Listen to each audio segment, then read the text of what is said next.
Welcome to our academy channel. இந்த வீடியோவில் நம்ம என்ன பார்க்க போறோம்னா கரண்ட் அஃபேர்ஸ் கொஸ்டின்ஸ் தான் பார்க்க போகிறோம். இதில் உங்களுக்கு டெய்லி நடக்கிற இம்பார்ட்டன்ட் ஈவெண்ட்ஸை பேஸ் பண்ணி கொஸ்டின்ஸ் வித் டீட்டெயில் எக்ஸ்பிளனேஷன் இருக்கும். கண்டிப்பாக இது உங்களோட எக்ஸாம் ப்ரிப்பரேஷனுக்கு ரொம்பவே சப்போர்ட்டாக இருக்கும். அதனால் இந்த வீடியோவை கடைசி வரைக்கும் கவனமாக பாருங்கள். நீங்கள் இந்த கொஸ்டின்ஸை பிடிஎஃபாக டவுன்லோட் பண்ணிக்கணும்னா நம்ம அருண் அகாடமியோட டெலகிராம் சேனலில் ஷேர் பண்ணியிருக்கிறோம். அந்த டெலகிராம் சேனலுக்கான லிங்க்கும் இந்த வீடியோட டிஸ்கிரிப்ஷனில் கொடுத்துருக்கேன். நீங்கள் அந்த டெலகிராம் சேனலில் ஜாயின் பண்ணி இந்த பிடிஎஃப் டவுன்லோட் பண்ணி உங்கள் ப்ரிப்பரேஷனுக்கு யூட்டிலைஸ் பண்ணிக்கலாம். ஓகேங்க, நம்ம இன்னைக்கான கொஸ்டின்ஸை பார்க்க ஆரம்பிக்கலாங்க. 70 பேர் மட்டுமே வசதியா உட்கார வேண்டிய ஒரு சின்ன வகுப்பறையில 100 பேரை அடைச்சா எப்படி மூச்சு முட்டும்? அதே மாதிரி ஒரு நகரத்துல 3 கோடி பேர் வாழ்ந்தா அந்த நகரத்தோட நிலைமை என்னவாகும்? அது மட்டும் இல்லாம 1400 வருஷத்துக்கு முந்தைய ஒரு ரகசிய கல்லறை, விண்வெளி, அப்புறம் சைபர் உலகை இணைக்கும் எதிர்கால போர் முறைகள்னு நிறைய விஷயங்களை இன்னைக்கு செஷன்ல நம்ம டீகோட் பண்ண போறோம். வணக்கம். இந்த செஷனில் அருண் சார் மற்றும் அருண் அகாடமியின் எக்ஸ்பர்ட் டீம் உறுப்பினர்கள் தயாரித்த பிப்ரவரி 3, 2026 அன்றைய மிக முக்கியமான நடப்பு நிகழ்வுகள் கேள்விகளை பார்க்க போகிறோம். சமீபத்திய தேர்வுகளில் மற்ற ஜெனரல் ஸ்டடீஸ் தலைப்புகளை விட நடப்பு நிகழ்வுகளில் இருந்துதான் அதிகமான கேள்விகள் கேட்கப்பட்டுள்ளன. ஒரு முக்கியமான அப்டேட், தலைப்பு வாரியாக நடப்பு நிகழ்வுகள் 2025 7 வீடியோக்களை நாங்கள் வெளியிட்டுள்ளோம். கீழே டிஸ்கிரிப்ஷனில் உள்ள லிங்கை கிளிக் செய்து நீங்கள் அவற்றை பார்க்கலாம். வரவிருக்கும் railway, bank, SSC, TNPSC, insurance மற்றும் பிற போட்டித் தேர்வுகளுக்கு இந்த செஷன் மிகவும் முக்கியமானது. எனவே அனைத்து கேள்விகளையும் அவற்றின் விளக்கங்களையும் கவனமாக கேளுங்கள். ஏனெனில் விளக்கு பகுதியில் இருந்தும் சில கேள்விகள் நேரடியாக வரலாம். நீங்க பார்க்க தொடங்கும் முன் அருண் அகாடமி சேனலை சப்ஸ்கிரைப் செய்து ரெகுலர் அப்டேட்ஸ் மற்றும் தேர்வு தயாரிப்புக்கு உதவும் மேலும் பல தகவல்களை பெற பெல் ஐகானை அழுத்தவும். சரி, இப்போது நாம் ஆரம்பிக்கலாம். இன்னைக்கு செஷன் தேர்வுக்கு தயாராகும் உங்களுக்கு ஒரு கேம் சேஞ்சரா இருக்க போகுது. ஆப்ஷன்கள்ல எங்க ட்ராப் வைப்பாங்க அப்படிங்கறதையும் சேர்த்து பார்க்கலாம். சரியா சொன்னீங்க. முதல் கேள்வியோட ஆரம்பிக்கலாம். Question 1. Which airport was renamed as Sri Guru Ravidas Maharaj Ji Airport by Prime Minister Narendra Modi? பிரதமர் நரேந்திர மோடியால் ஸ்ரீ குரு ரவிதாஸ் மகாராஜ் ஜி விமான நிலையம் என பெயர் மாற்றப்பட்ட விமான நிலையம் எது? ஆப்ஷன் டி தான் சரியான விடை. Option B, Adampur airport, Adampur விமான நிலையம். இப்போ இதுல ஒரு முக்கியமான விஷயம் இருக்கு. பஞ்சாப் விமான நிலையம்னு சொன்னோன்னே நிறைய ஸ்டூடெண்ட்ஸ் அமிர்தசரஸ் தான் சரி நினைப்பாங்க இல்லையா? ஆமா, கண்டிப்பா அது ஒரு ட்ராப் தான். சரியான விடை ஜலந்தர்ல இருக்கிற ஆதம்பூர் விமான நிலையம் தான். ஒரு விமான நிலையத்தோட பேரை மாத்துறது வெறும் அரசாணை மட்டும் இல்ல, மக்களோட நீண்ட கால உணர்வுகளுக்கு மதிப்பளிக்கிறதுன்னு சொல்லலாம். ஏன் குறிப்பா குரு ரவிதாஸ் பேர் சூட்டப்பட்டுச்சு? அது ஒரு சமூகத்தோட நீண்டகால போராட்டம்னு சொல்லலாம். குரு ரவிதாஸ் பக்தி இயக்கத்தோட மிக முக்கியமான ஒரு துறவி மற்றும் சமூக சீர்திருத்தவாதி. ஓ, அப்ப அவரோட நினைவாதான் இந்த பேர் மாற்றம் நடந்திருக்கா? கரெக்ட். அவரை கௌரவிக்கிற விதமாவும் பல்வேறு அமைப்புகளோட கோரிக்கையை நிறைவேற்ற விதமாவும் தான் பிரதமர் நரேந்திர மோடி இந்த பேர் மாற்றத்தை செஞ்சிருக்காரு. 2020 பஞ்சாப் சட்டசபையில இதுக்கான ஒரு தீர்மானம் நிறைவேற்றப்பட்டதும் குறிப்பிடத்தக்கது. உண்மைதான். இப்போ உங்க ஊர்ல இருக்கிற ஒரு பஸ் ஸ்டாண்டுக்கோ இல்ல தெருவுக்கோ அந்த ஊர் மக்களுக்காக போராடிய ஒரு வரலாற்று நாயகரோட பேரை வைக்கும்போது ஒரு சோஷியல் கனெக்ஷன் உருவாகும் இல்லையா? ஆமா, கண்டிப்பா ஒரு உணர்வு பூர்வமான பிணைப்பு ஏற்படும். அதே பிணைப்பை தான் இந்த பேர் மாற்றம் பஞ்சாப் மக்கள் கிட்ட உருவாக்குது. இதோட சேர்த்து பஞ்சாப் மாநிலம் பற்றிய ஸ்டாட்டிக் ஜிகே தகவல்களையும் தெரிஞ்சுக்கணும். பஞ்சாபோட முதல்வர் பகவந்த் மான், ஆளுநர் குலாப் சந்த் கட்டாலியா, தலைநகரம் சண்டிகர். அதே போல வனவிலங்கு சரணாலயங்களை எப்படி ஈஸியா ஞாபகம் வச்சுக்கிறதுன்னு ஒரு ட்ரிக் இருக்கு. அபோகர், ஐஷ்வான், பிர் பாட்சன், பிர் புனர்ஹெரி, அப்புறம் பிர் தோசஞ்ச். ஓ, இந்த பிர் அப்படின்னு தொடங்குற பேர்கள் வந்தாலே அது பஞ்சாப்னு ஈஸியா ஞாபகம் வச்சுக்கலாமா? எக்ஸாக்ட்லி. அந்த உத்தி தேர்வுல ரொம்பவே கை கொடுக்கும். இதோட பஞ்சாப் அரசோட முக்கிய மந்திரி சேகத் யோஜனா திட்டத்தையும் நோட் பண்ணிக்கோங்க. அந்த திட்டம் மூலமா ஒவ்வொரு குடும்பத்துக்கும் 10 லட்சம் ரூபாய் மதிப்பிலான இலவச மருத்துவ காப்பீடு கிடைக்குது இல்லையா? ஆமா, சரியா சொன்னீங்க. இது ரொம்ப முக்கியமான ஒரு அப்டேட். ஒரு மாநிலத்தோட வளர்ச்சியிலிருந்து ஒட்டுமொத்த நாட்டோட பாதுகாப்பை தீர்மானிக்கிற அடுத்த கட்டத்துக்கு போகலாம். Question 2. Which organization collaborated with Headquarters Integrated Defense Staff to conduct the Future Warfare Course? எதிர்கால போர்முறை பயிற்சியை நடத்த ஒருங்கிணைந்த பாதுகாப்பு பணியாளர் தலைமையகத்துடன் ஒத்துழைத்த அமைப்பு எது? இதுக்கான சரியான விடை option C. Option C, centre for joint warfare studies, கூட்டு போர்முறை ஆய்வு மையம். நிறைய பேருக்கு இந்த ஃபியூச்சர் வார்ஃபேர், அதாவது எதிர்கால போர் முறைகள்னா என்னன்னு ஒரு குழப்பம் இருக்கும். ஆமா, அதாவது இது வெறும் துப்பாக்கி பீரங்கிகளை தாண்டி சைபர் தாக்குதல், விண்வெளி பாதுகாப்பு, அப்புறம் ஏஐ சம்பந்தப்பட்ட விஷயங்களை உள்ளடக்கியது. முந்தைய காலங்கள்ல நிலம், நீர், ஆகாயம்னு 3 இடத்துல தானே போர் நடக்கும். உண்மைதான். ஆனா எதிர்கால போர் டிஜிட்டல் உலகத்திலையும் விண்வெளியிலும் நடக்கும். புது டெல்லியில பிப்ரவரி 2 முதல் 25 வரை நடக்கிற இந்த பயிற்சி இதோட 3வது பதிப்பு. அதாவது முப்படைகளுக்கான ஒரு ட்ரை சர்வீசஸ் பயிற்சி இது. கரெக்ட். ராணுவம், கடற்படை, விமானப்படைன்னு 3க்கும் தனித்தனியான சிறப்புகள் இருந்தாலும் ஏன் இப்படி இணைஞ்சு செயல்படணும்னு நினைக்கிறீங்க? இப்போ ஒரு ஸ்மார்ட் போன்ல ஆப்ஸ் எல்லாம் தனித்தனியா வேலை செஞ்சாலும் எல்லாம் ஒரே ஓஎஸ்ல இணைஞ்சு செயல்பட்டாதான போன் முழுமையா பயன்படும். ரொம்ப அழகான உதாரணம். அதே போலதான் ஒரு சைபர் அட்டாக் நடக்கும்போது ராணுவம் நிலத்துல போரிடுற அதே நேரத்துல விமானப்படை செயற்கைக்கோள் தகவல்களை கொடுக்கணும். அப்போ கடற்படை கடலோர கண்காணிப்பை தீவிரப்படுத்தணும். எக்ஸாக்ட்லி. இந்த 3ம் ஒரு நொடி கூட தாமதம் இல்லாம தகவல்களை பகிர்ந்துக்கிற மைய கட்டமைப்பை உருவாக்குறது தான் இந்த கூட்டு பயிற்சியோட நோக்கம். ராணுவ பாதுகாப்பு எவ்வளவு முக்கியமோ இன்னைக்கு அதுக்கு இணையா ஒரு நாட்டோட தலைவிதியை நிர்ணயிக்கிறது அதோட energy security. Question 3. Which district in Gujarat contributes the highest share of installed wind power capacity? குஜராத்தில் நிறுவப்பட்ட காற்றாலை மின் திறனில் அதிக பங்களிப்பை வழங்கும் மாவட்டம் எது? சரியான விடை option B. Option B, Kutch. Kutch. இந்தியாவிலேயே காற்றாலை மின் உற்பத்தியில குஜராத் மாநிலம் தான் முதலிடத்துல இருக்கு. ஆமா, அதோட மொத்த உற்பத்தி திறன் பாத்தீங்கன்னா 14,820.94 மெகாவாட். இதுல கட்ச் மாவட்டம் தான் மிக அதிக பங்களிப்பு தருது. கட்ச் மாவட்டத்துக்கு அடுத்தபடியா ஜாம்நகர், தேவ்பூமி, துவாரகா, அம்ரேலி, அப்புறம் ராஜ்கோட் ஆகிய மாவட்டங்கள் இருக்கு. இந்த தரவுகளை கொஞ்சம் கவனமா நோட் பண்ணிக்கோங்க. குஜராத்தோட முதல்வர் பூபேந்தர் பட்டேல், ஆளுநர் ஆச்சாரியா தேவ்ரத், தலைநகர் காந்தி நகர். குஜராத் மாநிலத்தோட தேசிய பூங்காக்கள் அப்புறம் வனவிலங்கு சரணாலயங்கள்ல இருந்து அடிக்கடி கேள்விகள் வருமே. கண்டிப்பா வரும். கிர் தேசிய பூங்கா, பிளாக் பக் தேசிய பூங்கா, வான்ஸ்டா தேசிய பூங்கா, அப்புறம் மரைன் தேசிய பூங்கா, இதெல்லாம் ரொம்ப முக்கியம். வனவிலங்கு சரணாலயங்கள்னு பார்த்தா நல் சரோவர் பறவைகள் சரணாலயம், வெலாவதர் பிளாக் பக் சரணாலயம் முக்கியமானது இல்லையா? ஆமா, அதோட கட்ச் பாலைவன வனவிலங்கு சரணாலயம், பர்தா, அப்புறம் பூர்ணா வனவிலங்கு சரணாலயமும் இருக்கு. இதோட குஜராத் அரசோட நமோ லட்சுமி திட்டத்தை பற்றியும் தெரிஞ்சுக்கணுமே. ஆமாங்க, 2025 to 26 நிதியாண்டுல 9ஆம் வகுப்புல இருந்து 12ஆம் வகுப்பு வரை படிக்கிற 12 லட்சத்துக்கும் மேற்பட்ட மாணவங்களுக்கு 1250 கோடி நிதி உதவி வழங்கும் மாபெரும் திட்டம் இது. இந்த காற்றாலை மின்சாரத்துக்கும் நமோ லட்சுமி திட்டத்துக்கும் ஒரு மறைமுக தொடர்பு இருக்குன்னு சொல்லலாம். எப்படி சொல்றீங்க? அதாவது இயற்கையா வீசுற காற்றாலை மூலமா ஒரு மாநிலம் மின் உற்பத்தியில தன்னிறைவு பெற்று லாபம் ஈட்டும் போது அந்த லாபம் மக்கள் நலத்திட்டங்களா மாறுது. கரெக்ட். நிறைய பொருளாதாரத்துல பின்தங்கிய குடும்பங்கள்ல பொன் குழந்தைங்களை உயர்நிலை பள்ளிக்கு அனுப்ப மாட்டாங்க. போக்குவரத்து செலவு, அடிப்படை சுகாதார தேவைகளை காரணம் காட்டி பள்ளியில இருந்து நிறுத்திடுவாங்க. சோ இந்த நமோ லட்சுமி திட்டம் அந்த பொருளாதார தடையை உடைச்சு மாணவிகளோட கல்வியை உறுதி செய்யுது. ஒரு மாநிலத்தோட பொருளாதார வளர்ச்சி எப்படி ஒரு சமூகத்தோட வாழ்க்கை தரத்தை உயர்த்துதுன்னு பார்த்தோம். அடுத்தது ஒரு உலகளாவிய இசை சாதனையை பத்தி பார்க்கலாம். Question 4. Who won the Song of the Year at the 68th Grammy Awards 2026? 68வது கிராமி விருதுகள் 2026 ஆண்டின் சிறந்த பாடல் விருதை வென்றவர் யார்? இதுக்கு ஆப்ஷன் பி தான் சரியான விடை. ஆப்ஷன் பி, பில்லி ஐலிஷ். பில்லி எலிஷ்.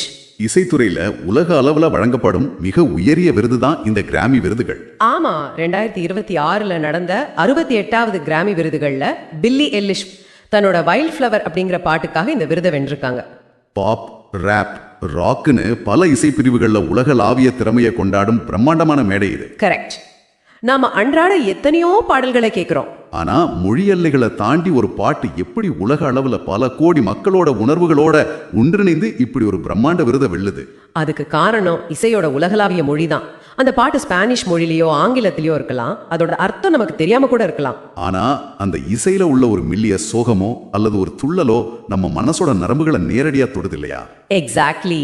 மனித மூளை வார்த்தைகளை புரிஞ்சுக்கிறதுக்கு முன்னாடியே இசையோட அதிர்வுகளை உணர்ச்சிகளா மாத்திருது. ஒரு கலைஞன் தன்னோட ஆழமான உணர்வுகளை சரியான இசையோடு கடத்தும் போது அது உலகளாவிய கீதமா மாறிடுது. உலகளாவிய இசையிலிருந்து உலகம் முழுக்க எப்படி மக்கள் ஒன்று திரண்டு மெகா நகரங்களை உருவாக்குறாங்கன்னு பார்க்கலாம். கண்டிப்பா. புவியியல் சார்ந்த அடுத்த கேள்வி இதுதான். Question 5. Which Indian city is listed among the 4 largest cities in the world with a population of over 30 million? 30 மில்லியனுக்கும் அதிகமான மக்கள் தொகையுடன் உலகின் 4 பெரிய நகரங்களில் ஒன்றாக பட்டியலிடப்பட்டுள்ள இந்திய நகரம் எது? இதுக்கான சரியான விடை option C. Option C, New Delhi. புதுதில்லி. இது ஒரு மிக முக்கியமான புள்ளிவிவரம். புது டெல்லி 30 மில்லியனுக்கும் அதாவது 3 கோடிக்கும் அதிகமான மக்கள் தொகையோட உலகத்தோட 4 மிகப்பெரிய நகரங்கள்ல ஒன்னா உருவெடுத்திருக்கு. ஆமா, உலக அளவுல மற்ற 3 நகரங்கள் எவைன்னு நீங்க தேர்வுக்கு ஞாபகம் வச்சுக்கணும். இந்தோனேஷியாவோட ஜகார்த்தா, வங்கதேசத்தோட டாக்கா, அப்புறம் ஜப்பானோட டோக்கியோ. அது மட்டும் இல்லாம இந்தியாவில் இப்போ 10 மில்லியனுக்கும் அதிகமான மக்கள் தொகையை கொண்ட 5 மெகா நகரங்கள் இருக்கு. 3 கோடி பேர் ஒரே நகரத்துல வாழ்றதுங்கிறது நினைச்சு பார்க்கவே பிரமிப்பா இருக்கு. அவ்வளோ பெரிய மக்கள் தொகையை ஒரு நகரம் தாங்கிறதுக்கு போக்குவரத்து, தண்ணீர், உள்கட்டமைப்புன்னு எவ்வளோ பெரிய சவால்களை சந்திக்க வேண்டியிருக்கும். இதை ஈஸியா கற்பனை பண்ணி பார்க்க செஷனோட தொடக்கத்துல நம்ம பேசின அந்த வகுப்பறை உதாரணத்தை எடுத்துக்கோங்க. அதாவது 30 பேர் மட்டுமே உட்காரக்கூடிய ஒரு சின்ன வகுப்பறையில 100 மாணவர்களை சேர்த்தா என்ன நடக்கும்னு கேட்டீங்களா? அதுவா? கரெக்ட். அதே அளவுக்கு காற்றோட்டம் இருக்காது, தேவையான இடவசதி இருக்காது, அடிப்படை வசதிகள் முடங்கி போகும். ஒரு நகரமும் அப்படிதான். நிலத்தடி நீர், காத்துல இருக்கிற ஆக்சிஜன், சாலைகளோட அகலம் எல்லாமே ஒரு குறிப்பிட்ட அளவு தான் இருக்கும். ஆமா, மக்கள் தொகை பல மடங்கு அதிகரிக்கும் போது வளங்கள் பகிர்ந்தளிக்கப்படுறதுல மிகப்பெரிய அழுத்தம் ஏற்படும். இதுதான் மெகா நகரங்களோட சவால். ஒரு நாட்டோட மக்கள் தொகைங்கிறது அதோட உள்நாட்டு பலம். ஆனா உலக அரங்குல ஒரு நாட்டோட செல்வாக்கு எப்படி அளவிடப்படுதுன்னு அடுத்த கேள்வியில பார்க்கலாம். Question 6. What is India's rank and score in the Global Soft Power Index 2026? உலகளாவிய மென் ஆற்றல் குறியீடு 2026 இந்தியாவின் தரவரிசை மற்றும் மதிப்பெண் என்ன? சரியான விடை option B. Option B, rank 32, score 48.0, தரவரிசை 32, மதிப்பெண் 48.0. இந்த தரவரிசையில இந்தியா 48.0 மதிப்பெண்களோட உலக அளவுல 32வது இடத்துல இருக்கு. கவனிக்க வேண்டிய விஷயம் என்னன்னா, சென்ற ஆண்டை விட இது 2 இடங்கள் சரிவு, அப்புறம் 1.8 புள்ளிகள் குறைவு. நிறைய பேருக்கு இந்த சாஃப்ட் பவர்னா என்னன்னு ஒரு சந்தேகம் இருக்கும். அதாவது ராணுவ பலம் மாதிரி ஆயுதங்கள் இல்லாம ஒரு நாட்டோட கலாச்சாரம், சினிமா, விளையாட்டு, யோகா மூலமா உலக நாடுகளை ஈர்க்கிறது தான் சாஃப்ட் பவர். ஓகே, ஆனா இதுல நாம ஏன் சறுக்கணும்? இந்த சரிவு எதை காட்டுது? இது நமக்கு ஒரு ரிப்போர்ட் கார்டு மாதிரி செயல்படுதுன்னு சொல்லலாம். ஒரு மாணவன் தேர்வுல மார்க் குறைஞ்சா அவன் எந்த பாடத்துல இன்னும் கவனம் செலுத்தணும்னு அந்த ரிப்போர்ட் கார்டு காட்டும் இல்லையா? எக்ஸாக்ட்லி.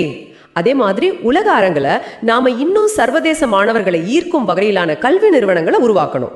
அப்புறம் தொழில்நுட்ப பரிமாற்றங்கள்ல கூடுதல் கவனம் செலுத்தணும்னு இந்த சரிவு நமக்கு உணர்த்தது. சாஃப்ட் பவர் பத்தி பார்த்தோம். ஒரு நாடு முழுமையான பலம் பெறணும்னா ஹார்ட் பவர் எனப்படும் ராணுவ வலிமையும் அவசியம். அது பத்தின கேள்விதான் இது. Question 7. Where was the joint training exercise Agni Pariksha conducted? அக்னி பரீட்சா என்ற கூட்டு பயிற்சி எங்கு நடத்தப்பட்டது? இதுக்கு ஆப்ஷன் பி தான் சரியான விடை. ஆப்ஷன் பி, சிக்கார், அருணாச்சல பிரதேஷ். சிக்கார், அருணாச்சல பிரதேஷ். இந்திய ராணுவமும் இந்தோ திபெத்திய எல்லை பாதுகாப்பு படையும் இணைந்து இந்த அக்னி பரீட்சா கூட்டு பயிற்சியை நடத்தின. அருணாச்சல பிரதேசத்தோட ஈஸ்ட் சியாங் மாவட்டத்துல உள்ள சிக்கார் பகுதியில இது வெற்றிகரமா நடந்து முடிஞ்சது. எனக்கு இப்போ ஒரு சின்ன சந்தேகம். இந்திய ராணுவம் ஏற்கனவே உலகத்திலேயே ரொம்ப பலம் வாய்ந்த படை. அவங்க ஏன் IDBP கூட இணைந்து பயிற்சி செய்யணும்? மேலோட்டமா பார்த்தா தேவையற்ற ஒண்ணு மாதிரி தான் தோணும். ஆனா தேர்வு நேரங்கள்ல ஸ்டூடெண்ட்ஸ் எப்படி குரூப் ஸ்டடி பண்ணி தங்களோட பலங்களை பகிர்ந்துக்கிறாங்களோ அதே மாதிரி தான் இதுவும். ஓஹோ, அதாவது இந்திய ராணுவத்துக்கிட்ட அதிநவீன ஆயுதங்கள் அப்புறம் தாக்குதல் வியூகங்கள் இருக்கும். கரெக்ட். ஆனா IDBPங்கிறது அந்த குறிப்பிட்ட மலைப்பகுதி, பனிச்சரிவுகள், தட்பவெப்பநிலை பத்தின நுண்ணிய தகவல்களை விரல் நுனியில வச்சிருக்கிற ஒரு பிரத்யேக படை. போர் சூழல்ல ராணுவத்தோட வலிமையும் IDBPயோட நிலப்பரப்பு அறிவும் ஒன்றிணைந்தாதான் எதிரிகளை ஈஸியா வீழ்த்த முடியும். நவீன கால எல்லை பாதுகாப்புல இருந்து எந்த எல்லைகளுமே இல்லாத பழங்கால தொல்பொருள் வரலாற்றுக்கு இப்ப பயணம் செய்வோம். ஆமா, ரொம்ப சுவாரஸ்யமான கேள்வி இது. Question 8. The 1400-year-old tomb discovered in Mexico belongs to which ancient civilization? மெக்சிகோவில் கண்டுபிடிக்கப்பட்ட 1400 ஆண்டுகள் பழமையான கல்லறை எந்த பண்டைய நாகரிகத்தை சேர்ந்தது? சரியான விடை option C. Option C, Zapotec. Zapotec. மெக்சிகோன்னு சொன்ன உடனே நிறைய பேரு மாயா அல்லது ஆஸ்டெக் நாகரிகத்தை தான் அவசரத்துல டிக் பண்ணுவாங்க. ஆமா, அது ஒரு பெரிய ட்ராப். ஆனா இது ஜாப்போடெக் நாகரிகம். மெக்சிகோவோட ஓக்சாகா மாகாணத்துல சான் பாப்லோ ஹுயிச்சோ அப்படிங்கிற இடத்துல இதை கண்டுபிடிச்சிருக்காங்க. சுமார் 1400 வருஷம் பழமையான கல்லறை இது இல்லையா? கரெக்ட். கிமு 700 வாக்குல வாழ்ந்த இவங்க தங்களை மேக மனிதர்கள்னு ரொம்ப பெருமையா அழைச்சுக்கிட்டாங்க. மேக மனிதர்கள்ங்கிற பேரே ரொம்ப வித்தியாசமா இருக்கு. இத்தனை 1000 வருஷத்துக்கு பிறகும் ஒரு கல்லறை கிடைக்குதுன்னா தொல்பொருள் ஆராய்ச்சிங்கிறது ஒரு டைம் மிஷின் மாதிரி தானே செயல்படுது.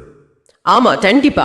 இது ஒரு கால எந்திரம் தான். அந்த மக்கள் உயர்ந்த மலைப்பகுதிகளில் வாழ்ந்ததால தங்களை அப்படி அழைச்சுக்கிட்டாங்க. அவங்க எப்படி வாழ்ந்தாங்க? இறப்பிற்கு பின் நடக்கிற சடங்குகளை எப்படி பார்த்தாங்கன்னு இந்த கல்லறையில் உள்ள பொருட்கள் நமக்கு காட்டுது. வரலாறுங்கிறது வெறும் புத்தகங்கள்ல இருக்கிறது இல்ல, அது பூமிக்கு அடியில உறங்குற மனித குலத்தோட காலச்சுவடுகள். மனித குலத்தோட பழங்கால சாதனைகள்ல இருந்து தற்கால விளையாட்டுத்துறை சாதனைகளுக்கு வருவோம். இதுவே இன்றைய செஷனோட இறுதி கேள்வியும் கூட. Question 9. Against which player did Devika Sehwag win the Thailand Masters 2026 Women's Singles Final? Thailand masters 2026 பெண்கள் ஒற்றையர் இறுதிப் போட்டியில் தேவிகா சிஹாக் எந்த வீராங்கனைக்கு எதிராக வெற்றி பெற்றார்? இதுக்கான சரியான விடை ஆப்ஷன் பி. ஆப்ஷன் பி கோஜின் வை. பேட்மிண்டன் போட்டியில இது இந்தியாவுக்கு ஒரு மிகச்சிறப்பான தருணம். தோற்கடிச்சு தன்னோட முதல் PWF சூப்பர் 300 பட்டத்தை வென்றிருக்காங்க. இந்த இறுதிப் போட்டியில கவனிக்க வேண்டிய விஷயம் என்னன்னா, தேவிகா 21க்கு 8 அப்புறம் 6க்கு 3 அப்படிங்கிற கணக்குல வலுவான முன்னிலையில இருந்தாங்க. அந்த நேரத்துல மலேசியா வீராங்கனையான கோஜின் வெய் தொடை நரம்ப காயத்தால மேற்கொண்டு விளையாட முடியாம போட்டியிலிருந்து பாதியிலேயே விலகிட்டாங்க. இதனால தேவிகா சாம்பியன் பட்டம் வென்றாங்க. விளையாட்டு போட்டிகள்ல திறமை எவ்வளவு முக்கியமோ அதே அளவு பிசிக்கல் ஃபிட்னஸும் முக்கியம்னு இந்த காயம் நமக்கு உணர்த்தது. உண்மைதான். எவ்வளவு திறமை இருந்தாலும் உடல் ஒத்துழை காட்டி போட்டியில வெல்ல முடியாது. இது விளையாட்டுக்கு மட்டும் இல்ல, போட்டி தேர்வுக்கு படிக்கிற ஸ்டூடெண்ட்ஸுக்கும் பொருந்தும். தேர்விற்காக பல மணி நேரங்கள் ஒரே இடத்துல உட்கார்ந்து மூளைக்கு நிறைய வேலை கொடுக்கும்போது உடல் நலத்துக்கும் முக்கியத்துவம் கொடுக்கணும். தூக்கம் இருந்தாதான் மூளையும் சுறுசுறுப்பா வேலை செய்யும். இன்றைய செய்திகள் வெறும் தகவல்கள் அல்ல, அவை நாளைய வரலாற்றின் மற்றும் உங்கள் வெற்றியின் விதைகள். ரொம்ப ஆழமான கருத்து. எந்த ஒரு தகவலையும் படிச்சுட்டு அப்படியே கடந்து போகாம அதுக்கு பின்னாடி உள்ள காரணங்களை நீங்க ஆராயணும். இந்த கேள்விகள் மற்றும் தகவல்கள் உங்கள் தேர்வு தயாரிப்புக்கு உதவும் என்று நம்புகிறோம். இது பயனுள்ளதாக இருந்தால் லைக் பட்டனை அழுத்தவும். நீங்கள் railway, bank, SSC, TNPSC, insurance ஆகிய தேர்வுகளுக்கான பயிற்சி வகுப்புகளில் சேர விரும்பினால் அருண் அகாடமி சேலம் மொபைல் எண் 9994949322 தொடர்பு கொள்ளவும். உங்கள் தேர்வு தயாரிப்புக்கான மேலும் பல பயனுள்ள தகவல்களின் ரெகுலர் அப்டேட்ஸை பெற அருண் அகாடமி சேனலை சப்ஸ்கிரைப் செய்து பெல் ஐகானை கிளிக் செய்வதை உறுதிப்படுத்திக் கொள்ளுங்கள். அப்போதுதான் உங்களுக்கு ரெகுலர் அப்டேட்ஸ் கிடைக்கும். இந்த வீடியோவை பகிர்வதன் மூலம் போட்டித் தேர்வுகளுக்கு தயாராகும் உங்கள் நண்பர்களுக்கும் உதவலாம். பார்த்ததற்கு நன்றி. உங்கள் தேர்வு தயாரிப்புக்கு வாழ்த்துக்கள்.